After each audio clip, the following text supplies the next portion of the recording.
Hi, everyone, and a warm welcome. Thanks for joining us for the sixth event in the Fall 2020 Design Lecture Series. I'm Helen Maria Nugent. I'm the Dean of Design at California College of the Arts and a faculty member in the MFA Design program. The division hosts 6 undergraduate programs and 3 graduate programs in fashion, furniture, graphic illustration, industrial and interaction design. And at the graduate level, we offer the MFA in design, MBA in design strategy, and a 1-year Masters of Design in interaction design. Design at CCA is a sanctuary for those with radical curiosity, where wonder and imagination are amplified through rigor and craft. We equip makers, thinkers, and doers with the wherewithal to envision alternative futures and the creative capacity to deliver generative solutions and inspire change. In partnership with our colleagues in fine arts, architecture, and the humanities, our collective purpose is to make art and design that matters.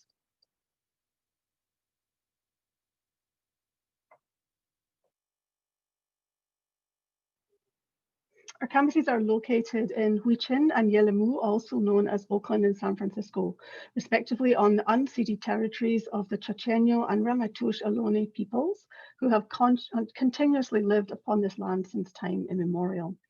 We recognize the historic discrimination and violence inflicted upon Indigenous peoples in California and the Americas, including their forced removal from ancestral lands and the deliberate and systematic destruction of their communities and culture. CCA honors Indigenous peoples past, present, and future here and around the world, and we wish to pay respect to our elders.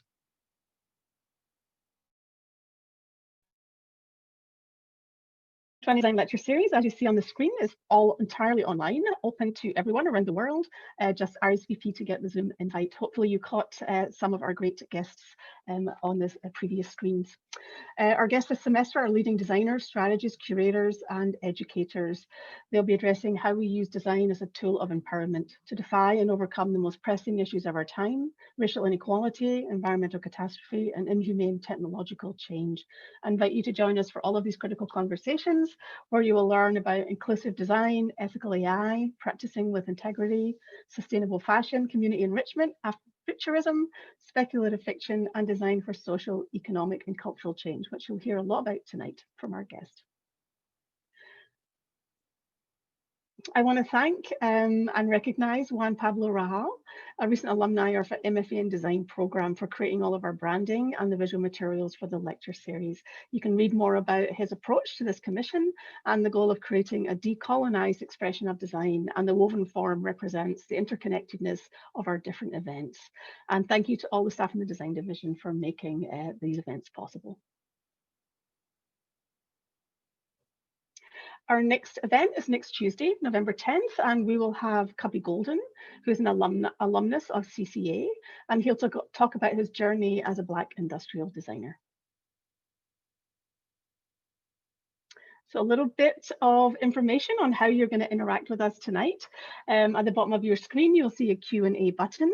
Please use that if you have a question for our guest. You can put questions in the Q&A all throughout the lecture, so please ask a question as soon as it comes in your mind. We also will have a chat feature available, but if it's a question that you'd want us to ask at the end of the lecture, please make sure it's in the chat, and you can upvote the questions that you're most interested in us asking our guest tonight. Could MJ and John turn on their videos, please?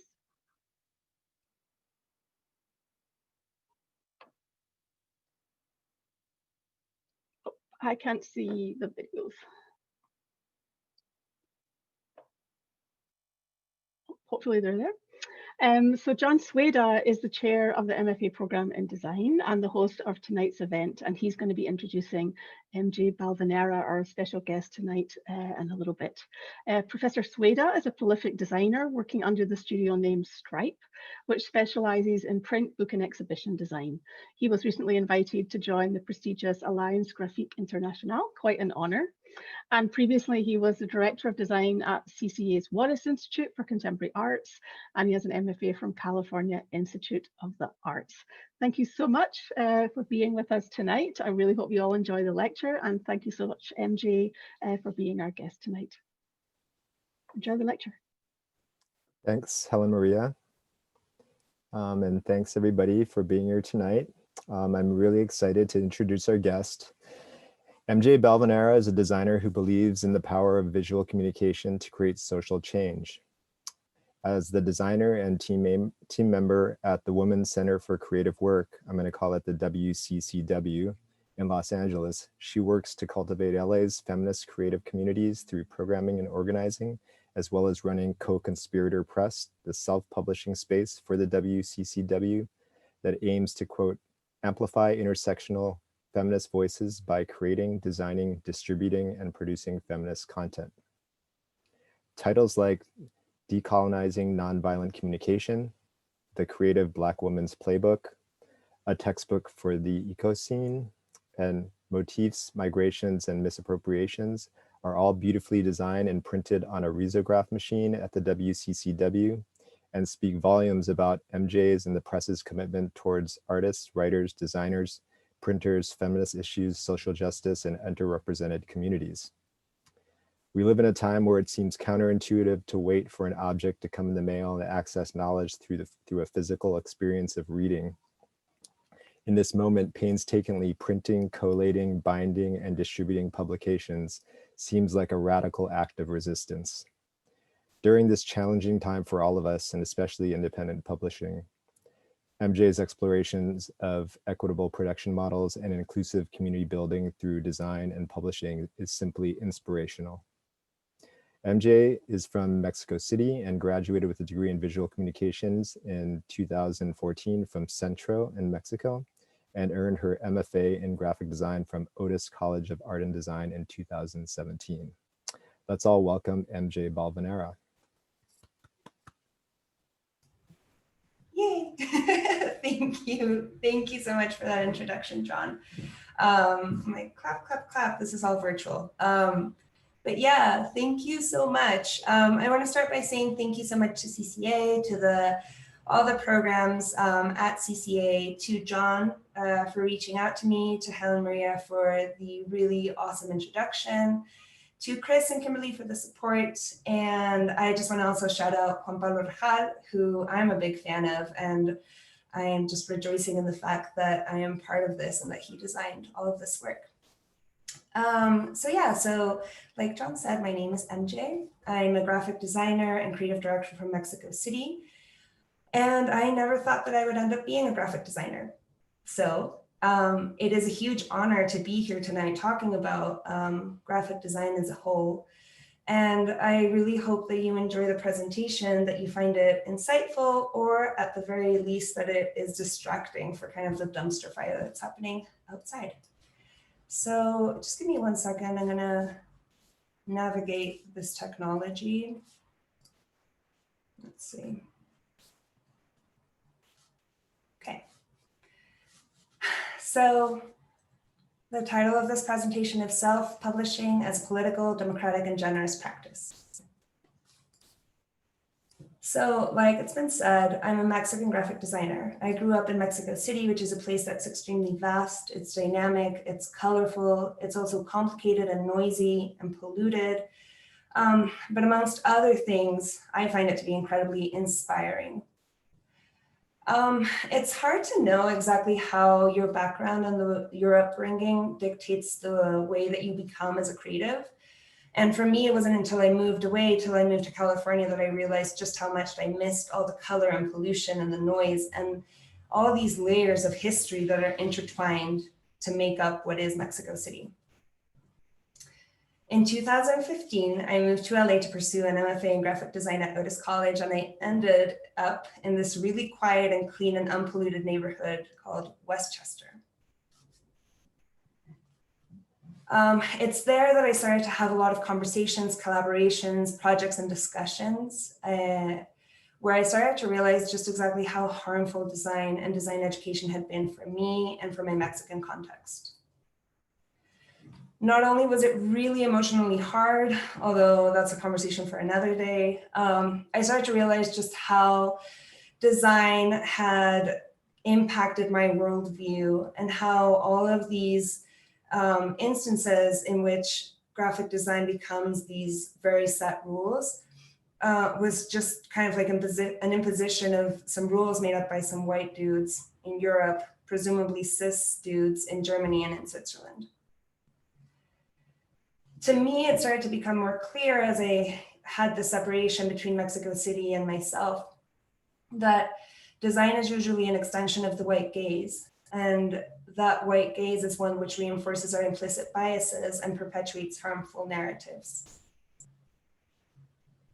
From the very first almost week that I moved to LA, I was introduced to the Women's Center for Creative Work, which for short is WCCW.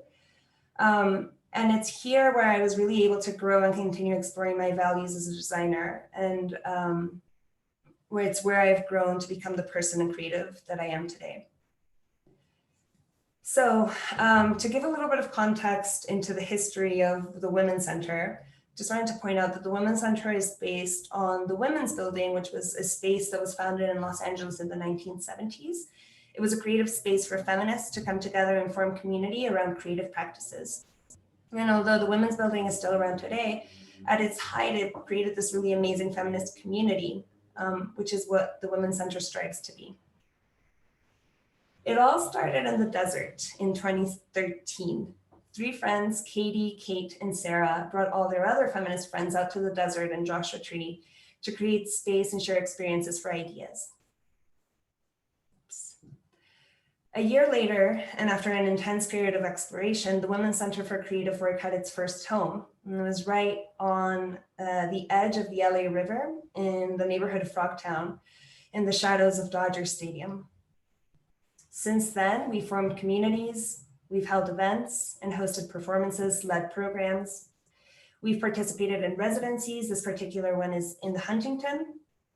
We've learned new skills with the risograph. We've held parties, and our team has morphed, grown, and changed throughout the years. But throughout all this process in the last 5 years, we've most heavily engaged in a process of refining our mission and values and trying to keep it as intersectional and responsible as possible. So these are our values now. The Women's Center for Creative Work, or WCCW for short, cultivates feminist creative communities and practices in Los Angeles. We work towards a feminism prioritizing women of color, queer, trans, and non-binary folks, and other underrepresented communities. I could talk about how amazing the Women's Center is all day, but in this particular presentation, I wanted to focus on what we consider to be the resources that we have and the way that we share these resources. At the Women's Center, we're constantly looking for ways to redistribute resources. So resource is a loose term, and I think we can all come up with what we consider to be resources. For us, for a long time, our resources were the things that we can share with our community. So we had a co-working space pre-COVID. We don't have a space anymore. That's okay, we have a digital platform. We held exhibition spaces, a print lab, residency programs. We had a compost area. We do incubation for projects. We hand out grants. We had a feminist library.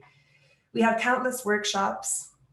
And then the press. We became a media platform. So we started making books as a way to redistribute resources. So we started to question, what content do we have at the tip of our fingers that we're able to redistribute? What skill sets do we have that would allow us to share this content? Between Kate Johnston, who has since left the org but was a co-founder and creative director at the time, we put our little designer brains together, not little, sorry, we're really smart. And we started making books. So after making several books, our most natural step was to start a press. Sure, why not, we thought. We have the space, we have the reso, it wasn't getting much usage, and we were excited about it, which was probably the biggest indication for us. Never mind that none of us had any experience with books or publishing or wholesaling or any of these things that we've had to figure out. We kind of naively just dived into this, Sorry, English is hard. We dove into this project because the press just felt like the perfect place for us to redistribute resources. So in November 2018, which is 2 years ago, we founded Co-Conspirator Press. Since we started Coco Press for short, we've published 6 books in total, with 3 more coming by the end of 2021. We've printed about 10,000 copies of all of these books, which is insane for the risograph. We've published our friends and people we admire. We've been to book fairs, digital and physical. We traveled to Mexico City for a book fair, which is kind of close. It's not that big of a deal, but it's a big deal to me because we got to go back to my hometown and present the work. We've held workshops, and yeah, now we're talking to you all, which is really exciting. I think the biggest thing for me about having this press is that I personally get to have a lot of fun.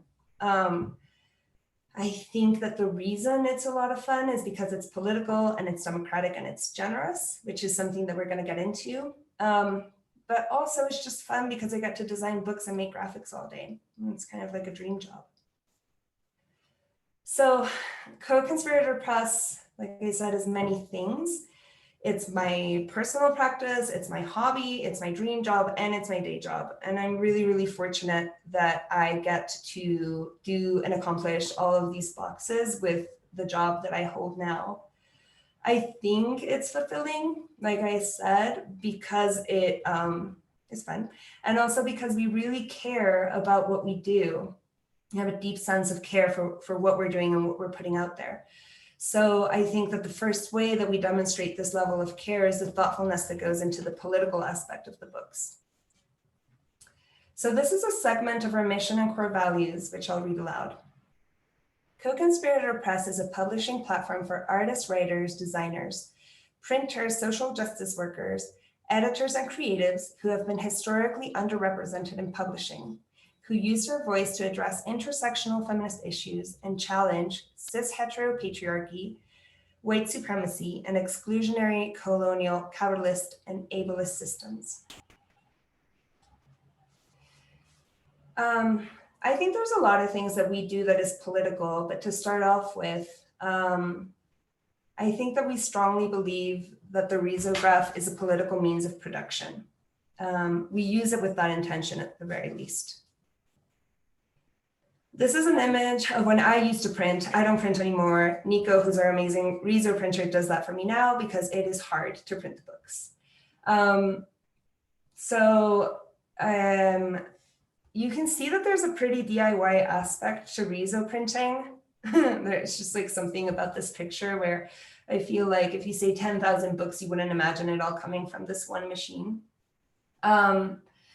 I think something else that makes Riso printing political is not just the DIY aspect, but it's also the ecological aspect of it. The risograph, the inks are soy-based, so they're more friendly to the environment. We also don't ship paper from one side of the country to the other, so we're aware of our ecological footprint in that regard. And then also, because we're printing in-house, we're able to redistribute those economic resources directly within our community. Riso printing is also super stressful, and that's why I don't do it anymore. This is a picture of the orange drum that broke like the day before that we had to deliver a book in LA Art Book Fair. So yeah, it's hard. I'm a Leo, I'm a Virgo, everything else, which for those of you who don't know, basically means that I don't deal with things breaking. So Nico is here now, they print for us. But yeah, self-publishing is really hard. There's like this glamorous part of it, and then there's also this like really nitty-gritty part of it, which is complicated. But yeah, in the end, the book turned out fine. This is probably our most successful book that we've ever had. Decolonizing Nonviolent Communication.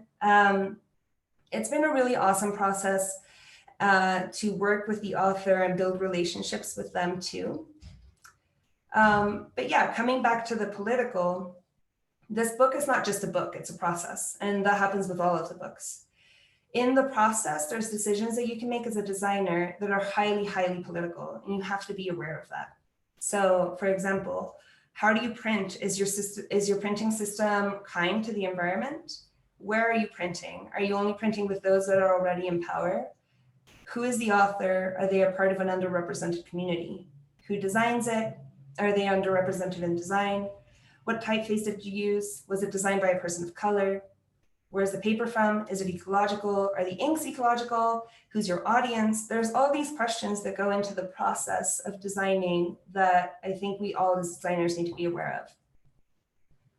So like I said, DNVC for short has been one of our most successful books, to the point where we're now printing it on the offset printer in Mexico. And I know this is counterintuitive to what I'm just saying about how political the risograph is, but I think what actually makes it really political is that we've been able to test a book on the risograph. We've done 5 print runs. We've printed about 6,000 copies of this book so far. So the risograph allows us the liberty to stand behind and platform voices that would otherwise not be platformed, and see if the investment for us as a small publishing house is worth to produce on the offset printer. And also we're printing it in Mexico. And for me, it's very important that we leave money back in Mexico, especially during a pandemic. So the 5th book we published is a textbook for the eco scene, which is also really political, just with its content, the way that we designed it, you know, the paper choices, the dynamics that we engaged in with the author, everything just ends up being political through the process. Coco Press is also a democratic practice. So I'll read this again. At the forefront of experimental and exploratory print and graphic design, we are a testing ground for new critical thought, invested in creating democratic print projects, including books, pamphlets, and other documents. We value utilizing thoughtful means of production, with materials usually produced on the Riso printer, which allows products to be more cost-effective, with less impact on the environment, and ultimately more accessible.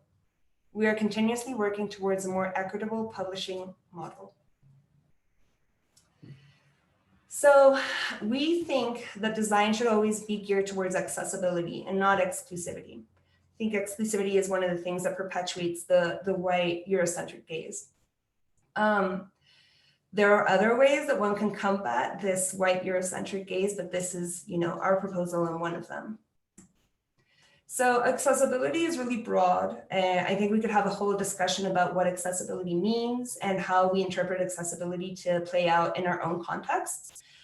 In this particular case, what accessibility means is that we design books that are easy to read, and also we design books that are part of a template. So these 2 books that you're looking at now are templated so that we can go in, input the content, design and produce faster.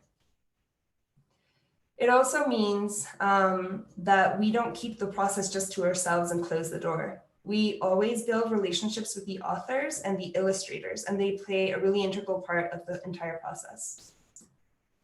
So with the 2nd book we ever published, Experiments in Joy, a workbook, which is compiled by author, artist, and our friend, Gabrielle Seville, we started this idea of the templated book design. But again, the book is not just a book and the finished product, it's everything that goes into it. So accessibility in this book means that it's economically accessible because it's priced at $13. It's visually accessible. I think so. I designed it that way. I hope so.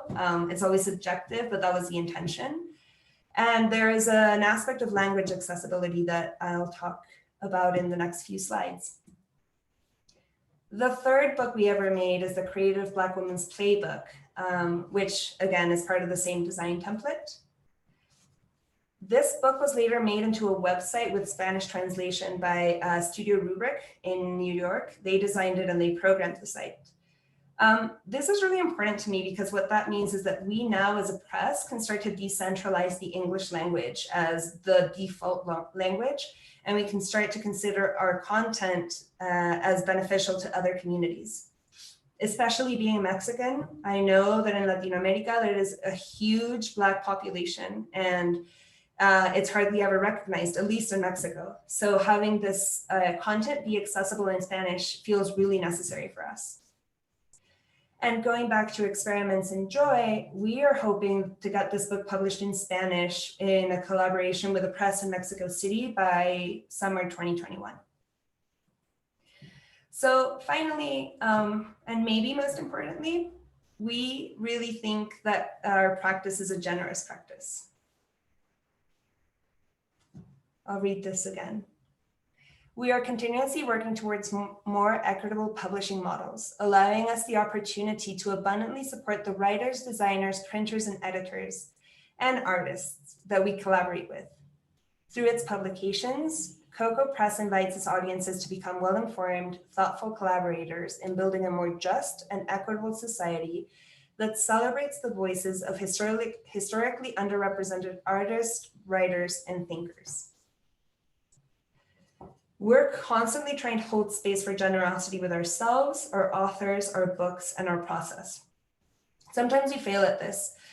Being kind to oneself is something you have to learn, especially as a non-male white person. It is really hard to be kind to oneself, but we're working towards it. For me, what is most important about our practice is the people that I get to work with and who are my friends and who we get to form relationships with. So not pictured here is Nico, who I've referenced before, is the person who prints all of our books. But together, the four of us, we form really impactful relationships with our authors, our printers, our editors, our designers, our illustrators, and everyone else who's involved in the press. We are a small team, and sometimes, the stress gets to us. That's true. But we do work towards just being really kind to each other and trying really hard to take slow work as part of our practice. So something else that I think is generous, and this is personal and for me, is just that I get to have fun with it. Having fun with bookmaking is probably the most essential part of it. In this particular book, Basic Auto Care, the fun part was being able to suggest this humongous coil, which has no functionality whatsoever. And it's generous because the author is also generous with me and me wanting to choose this coil. So it becomes this kind of like simultaneous generosity. After it was printed, the author was like, maybe we should choose a different coil. And part of that is also me being generous and saying like, okay, well, thank you for the opportunity. Let's go back to something that's actually functional. And then we just go back again to this idea of redistributing resources and how generous we can actually be with the resources that we have available. We have resources that we are able to share because we have an economic platform, we have a social media platform. So when we redistribute resources, it means that we are generously supporting the communities that surround us and support us at the same time. Going back to this book, at the end of the day, there were a few mistakes with this book, not just a coil. You can kind of notice here this extra space between the 1 and the 2. There's a bunch of those. The thing that I try to practice as part of a generous practice is trying to not take it too seriously.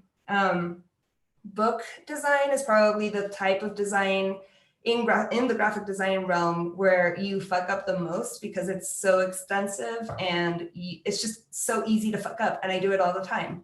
I once sent a book to print without the cover. So shout out to my boss at the time, Julie Cho, who didn't kill me.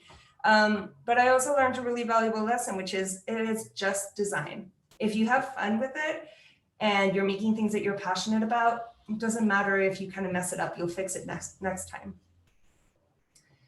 And then lastly, this idea of generosity plays out in the amount of books that we're doing, which is also maybe not generous to ourselves because we're constantly stressed.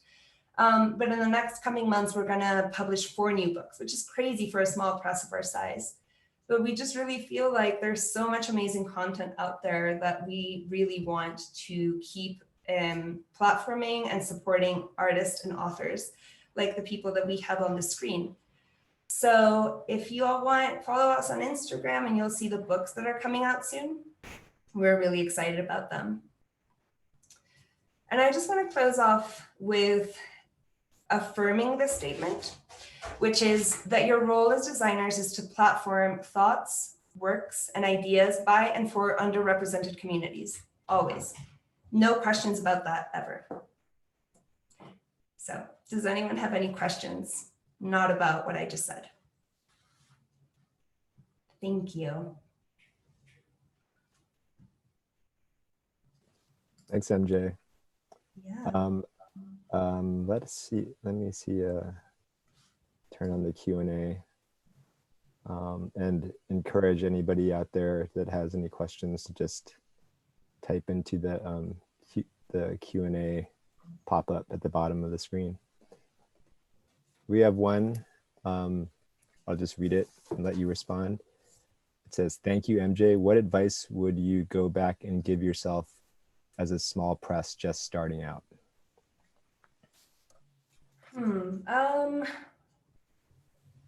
There's a lot of technical advice I would have given myself. I would go back and teach myself how to set up a file for printing, which I did not know how to do.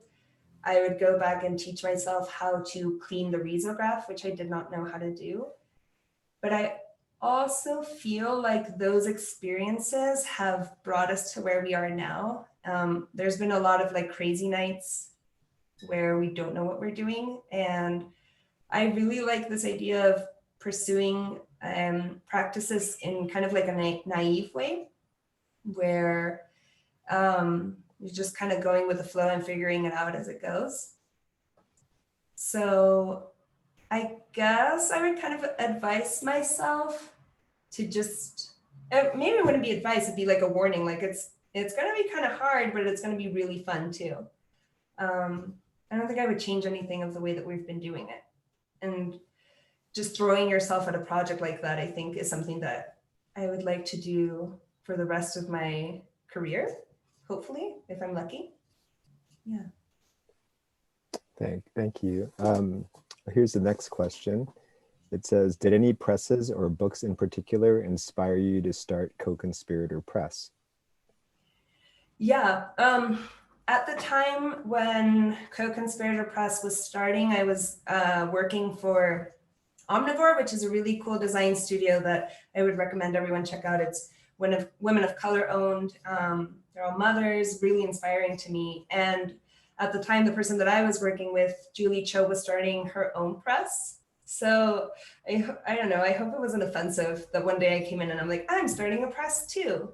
But yeah, a press wouldn't have been the thing that I would have naturally gravitated towards if I hadn't seen people that I really admire doing it. I'm not a reader. I'm also not really like into books except for designing them. So it was definitely inspired by people around me, particularly Thick Press is the name of this press that I was inspired by.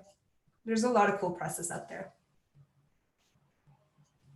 Okay, the next question is asking you if you would repeat the last part of your presentation, please. Yeah. I guess that final slide that you, I think that's what they're referencing. I'm not sure. Yes, I can read it out loud, right? Or should I? Yeah, that sounds good. Okay, I'll read it. Okay. Your role as designers is to platform thoughts, works, and ideas by and for underrepresented communities, always. No questions. Undebatable. Yeah, I think it's important. I think we as designers have a really important platform. We have the technical skills to be able to share an idea, to bring a thought into almost like into real life. And with that, there comes a really big responsibility, like Spider-Man. I don't know if any of you watch those movies, but it's true. Like, we have the talent and we have the creativity to bring thought to matter. We need to make sure that that thought matters, right? We need to make sure that we are not perpetuating this white gaze and the voices that are usually in circulation. I think it's really important that we all, as designers, consider that with everything that we do. Great. This is the next question. It is your most used or favorite Riso ink color. Oof. I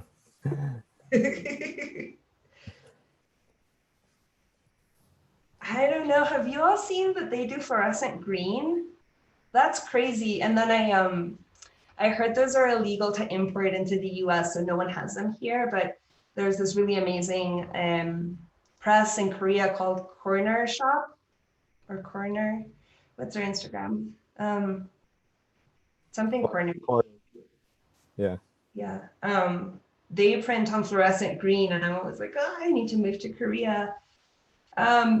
It's just like they have so many amazing colors. We are lucky, we have a lot of colors. We have 2 risographs at the moment. We have an RP 3700, which has 10 drums, and then an Easy, which has 4 drums. So out of all of those colors that we have, I'm really into the fluorescent pink, which is like a cliche, I know. But I just think it just prints amazing. Orange is really cool. Purple is cool, but I wish we had orchid instead of purple. Yeah, the like usual ones that everyone likes. It's for a reason. Yeah, I like pink too. The next question is, thank you so much for this lecture. It's so inspiring to see the work you're doing. Do you have any advice about how to make work in the systems of oppression that we live in that respond to them, but are not reactionary or defined by acting against those oppressors? Yeah, that's a really interesting question. Thank you. Thank you to everyone for their questions. I am a strong believer that design is not the finished product, but it is the process. And I think that, first of all, I think that change is not something that happens overnight. It's like the theme of the last 4 years. Change is something that the more people you have in the room that look like us and speak like us, the more the room will start to change the color that it is. So by just showing up and being present, I think, like with your work, I think you're changing the systems of oppression that are inherent within design and a lot of other systems. And then in terms of your actual design, something I try to do that I don't always succeed in is making sure that those that I'm collaborating with or working with are people who look and speak like us. So choosing typefaces that are made by people of color or women of color. I think these are all things that happen on the back end of the design, and that's why I'm kind of like highlighting the process over the product. But I think, yeah, that when you make decisions like that as to who you're platforming and leveraging, you're really changing the conversation around what is perceived to be good design and bad design. I don't know if that fully answers your question. Ask another question if it doesn't. Yeah, you can follow up with another question if you have a response to her answer. Please do. I'll go to the next one. It's from Juan Pablo. You know him. So hi MJ, thank you so much for sharing your practice and process. This is demasiado inspiring. I hope I said that correctly. I would love to hear more about how you deal with adapting to the US, since your practice is completely connected to the community. How do you deal with cultural differences? Oh, wow. That's a big one. And yeah. So I ended up moving back to Mexico, which is an indication of how I ended up dealing with dynamics and systems in the US. I think it's really hard to not be from the US and try to engage in civic movements in the US. Mexico is a country that has 11, it's not even a word in English, that's how different these political matters are. Feminicidios, which is murders of women for the fact that they are women. That's 11 a day in Mexico. And Juan Pablo, I don't know what it's like in Brazil, and I think you're also from Chile. But in Mexico, it's really bad. And so for me, it's sometimes hard to engage in like the conversations around the feminisms that we lead in LA in comparison to women being murdered every day in Mexico. So it's hard. I don't think I have an answer. Well, I guess my answer was to move back home. So I don't know if that's a recommendation. It's also circumstantial because COVID allowed for it. But yeah, being from not the US is hard. And then just in terms of like, you know, inspiration, I think there's a lot of times where look, I don't know if this is going too deep, but I think there's a lot of times where those who are foreign or other are fetishized in a way. And it becomes this thing of like, wow, you're from Mexico. What? Show us like Mexican graphic design. And it becomes this thing of like, wait, what is Mexican graphic design? I don't know what that is. I went to a Swiss school. You know. So it just becomes complicated. I think it's also really great because you get this distance from your own culture and the things that you see, and you kind of admire them more. At least for me, like it's been awesome to live further away from Mexico to admire it a little bit more. I'm not answering your question at all because I don't have an answer. My answer is it's really hard. I don't know. Yeah, it's constant. I don't know. I'm gonna ask a question just because to keep this question and answer out a little bit. Since we're talking to a lot of students, and you really haven't been out of school that long, like maybe three years, and this again, I agree, this seems like a dream, like the dream first job right out of school, and it almost seems like an extension of school. It looks kind of what school looks like when you show these pictures. So I'd like to hear about what your research was like in school and how that has extended out, or have you continued that research in this work you're doing with the Women's Center? Yeah, thanks. So the program that I did at Otis is a 3-year program, which is on and off. And during that time, I was able to work for the Women's Center. So the conversations that I was having in school and in the Women's Center were really similar. And that's probably why it feels like it's kind of like, I don't know the word in English for this, but doing this. Also, co-founder and my mentor, Kate Johnston, is from CalArts. And I think all of these schools, like including CCA, we have a very similar way of thinking. So it's kind of just like perpetuated. But what I was working on, or kind of thinking while I was in the MFA program, were all of these ideas of like, what are the frameworks of graphic design that are harmful to others? I had a really negative experience in undergrad. So for me, that was like a big thing that I wanted to analyze. Like, was it just the people in undergrad, or is it the systems? And it was both. But a lot of the works that I was doing in grad school were workshops on these rules that we have in graphic design. Like, for example, it should be legible, it should be global, it should be universal. And it was kind of like analysis of like, okay, well, what is legibility? Because I'm dyslexic. So if you give me a book, I'm not going to read it whether it's 38 or 45 characters per line, or it's 1.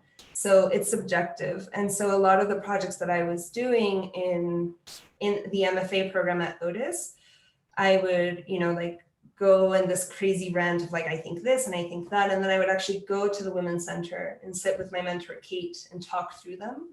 So I think that really made the transition from school to work really seamless. And now we run like a business. At the end of the day, the press needs to make money. So there's a lot of really concrete things that we need to accomplish. It's not just like dreaming all day of like decolonizing graphic design, but a lot of the framework is still like this idea of what we would like the future of design or publishing to be.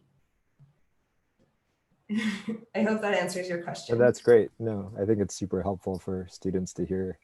There's another question, but it's in a different, in the chat instead. So I'm gonna read it. It says, what is your design process when starting a new book project? That could be our last, oh, okay. No, that's the question. What's your design process when it comes to starting a new book? So yes, so the way that we actually get content, which is the first piece of the process, like the first step, is we put out calls for proposals. We read all the submissions and we choose the one that we want to publish, although this year we chose 4. So that's why we're really stressed out. So from there, we decided the book is going to be in this templated format, which we already have, or if it's going to be kind of like a new design, new kind of binding situation. Then, so imagining that it's like a new design, new book kind of process. I don't know. I don't think I'm a traditional designer where I like sit and put the grid in InDesign and decide where things go. I take a lot of inspiration from what I see around me. So I see typefaces that look really nice together, and I'm like, oh, I'll try those out. I pour all of the content into InDesign and then just start messing with it. I have to say, I think I'm very good at InDesign. So I love InDesign. It's really hard to get the hang of, but once you do, it's so easy to sketch on it because you just adjust the masters and the styles and stuff. So that's kind of how I do it. I do not use a grid to start off with, but then when I see something that I like on the spread, I make a grid based on that and just use it throughout the entire book. I also choose colors based on just like, I don't know, I kind of, this is so corny. I'm gonna like close my eyes and think what color I feel like using, and that's so corny, I'm sorry. But yeah, I get away with doing what I feel like doing most of the time, which is such a rare and privileged position to be in as a designer. I don't find myself having to justify type choices or layout choices or things like that. And I hardly ever get pushback, which is spoiling me so that when I do get pushback, I get mad. But it's just really free and generous, like going back to a presentation, it's just like a really generous way of designing. I don't know if that's helpful because it's very like, that's how I do it and that's not how you should do it. But well, maybe it goes back to like, you don't have to follow the rules. You don't have to use a grid if you don't want to. Maybe, I don't know. Okay, we have a lot of new questions coming in, so I'm just going to keep going for a few more minutes. Okay, this next one is, thank you so much, MJ. Your work and process are so inspiring. I have 3 questions. Sorry. Number 1, what do you do when you feel stuck? Number 2, do you have any phrases or mantras you find yourself coming back to? 3, and I'll repeat these. We'll leave it on the screen so I can repeat them because I know it's a lot. Your process seems super imaginative. How do you keep that imagination alive and well?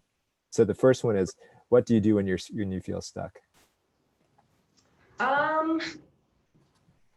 What do I do when I feel stuck? I think I try to shift onto doing something else. So like I said, I'm a Leo, but Virgo everything else, which means that I like structure. So I like to answer emails and organize things. So when I feel stuck, I get up and either organize my calendar for what I'm supposed to be working on, or I get up and like, you know, we're COVID, so I like make the bed or start organizing the house. It really helps me, but I think that's very particular to me.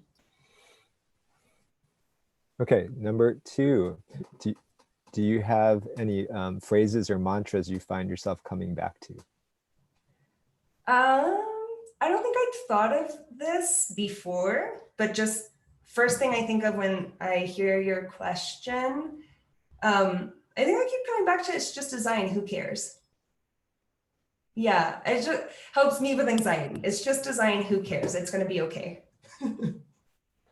Okay, and number 3 was, your process seems super imaginative. How do you keep that imagination alive and well? I don't know. That's like deeply personal. I feel like the patriarchy stunts imagination, and it's like hard. And I talk to my therapist about it. So I guess what I do is go to therapy because it's hard. Yeah, I don't know. I feel like the more I grow up, the less imaginative I am, which is a really dark way to answer your question. I'm sorry. Like, we should all be in therapy. Yeah, I don't know if I have an answer for that. Okay, and the next question is from someone you might know, Ana Lorenta from Otis. Now she teaches with us, but I know she was in Otis for a long time. So hi MJ, it's such a pleasure to see you. question is there anything you wish you had learned in your MFA studies that you had to learn after you graduated? Yeah. Hi, Anna. Yes, I wish I had much more technical skills than I do. I wish I knew how to set up files, how to send things to the printer. And those are things that you kind of learn by stamping. Wait, that's a Spanish expression. By hitting your face on the wall, I guess. And you're like, oh shit, I messed up. Next time I'll do better. But I do wish I knew how to send things to the printer way better. Yeah. Okay. I know these are a lot of questions, but we have a little time, so I'm just going to go with it. How do you build relationships with your collaborators if you haven't met them? So we're really lucky to be working out of the Women's Center for Creative Work because we already have a wide community. And even though I haven't met a lot of the authors, they've heard of the Women's Center and are really willing to come and talk to us and meet with us. So like I was saying, we have two systems by which we reach out to people and to collaborate with. One is through an open call for proposals. And that's basically, it consists of us posting on Instagram. Our Instagram following is like tiny compared to the Women's Center, but the Women's Center also posts. We got a lot of submissions, like maybe 200 every time we post, which is a lot to review. And then we just connect through email with the person or people who we want to work with. And then the other one is like an open collaboration through an invitation, which is a lot more personal. So in the past, it's been through people that we know, but we also are trying to restructure that so that we are planning on reaching out to people who we just admire, like just, what's the expression? Like coldly just send them an email. And I actually think my recommendation for students is that you get away with doing that so much. If there's anyone you admire and anyone you want to work with, you just reach out, you send them an email and you say, I'm a student, can we talk? It always works. I fall for it every time. When I was a student, everyone fell for it every time. So you have a really great opportunity as students to reach out to whoever you want to talk to. Yeah. Okay, I think we have time for one more question. So this is the last one. It says, do you plan on expanding Co-Conspirator Press while you're in, now that you live in Mexico City? Ooh, I don't know, and I don't know if it's I don't know. Yes, my dream would be to continue with the press. I mean, I love it so much that it's like I want it to live on forever and ever, and I don't really want to move back. So it would be amazing to start it up here too. I also recognize that everyone else who works at the press, who's Demi, who does all the marketing and like hands-on work, and Lindsay, who's project manager, they all live in LA. So I don't really think that I can just start it on my own. But I don't know, with COVID and stuff, I guess things become much more virtual. I also feel like, and this is a revelation that came out kind of this week, I feel like because I love the press so much, I want it to be everything that I ever imagined it could be. I wanted to fulfill all of the boxes, all of the political and social boxes that I have. I wanted to fill all of those. And maybe this is like, maybe a project can't do that. Like one project can't do that. So maybe this isn't the press to expand into Mexico City. Like maybe there's another press that deals directly with the issues that we deal with in Mexico specifically.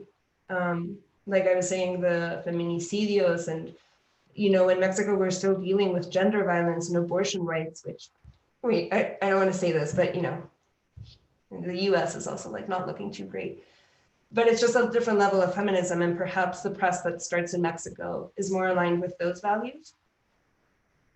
I'm thinking as I answer, I'm like literally just blurting out ideas, but yeah, I think that's what could happen. Yeah. Well, MJ, thank you so much. And thank you for answering. I think that was a record for questions in one session. So thank you for doing that. Thank you Really so appreciate much. it. Thank you everyone for your questions. Yeah, and thanks everybody for tuning in tonight, and we'll be back again with another talk soon. But thank you, MJ. Let's give MJ a big round of applause. Thank you. Thank you. Thank you so much for having me. It's really rewarding. Thank you so much. Thanks, everyone.